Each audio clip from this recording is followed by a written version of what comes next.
And a Fox News alert, continued developments as North Korea launches another ballistic missile, setting up a major international test for the Trump administration. Some would say its first international test. Japanese Prime Minister Shinzo Abe speaking at a hastily arranged news conference in the Winter White House, calling the missile test, quote, absolutely intolerable.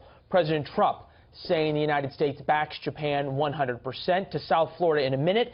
But first, Garrett Tenney, who's tracking the developments here in Washington. Hi, Garrett. Hey, Leland. North Korea has not made it a secret that its goal is to develop a nuclear missile that's capable of hitting the United States, and it has aggressively been working towards that goal.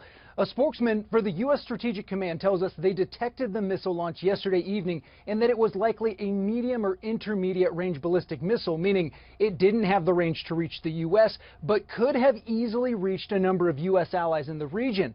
The missile eventually landed outside of Japan's territorial waters, but the pace and scale of these tests continue to be a major concern. In the last year, North Korea has attempted 24 missile launches and 2 nuclear tests. This latest test is the first, as you mentioned, since Donald Trump became president and is widely seen as North Korea testing the new administration, a point Senate Minority Leader Chuck Schumer made this morning on CBS's Face the Nation.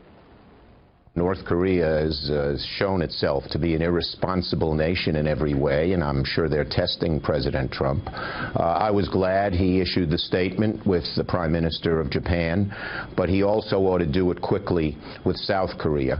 South Korea is probably more susceptible to North Korea's virulence than any other country.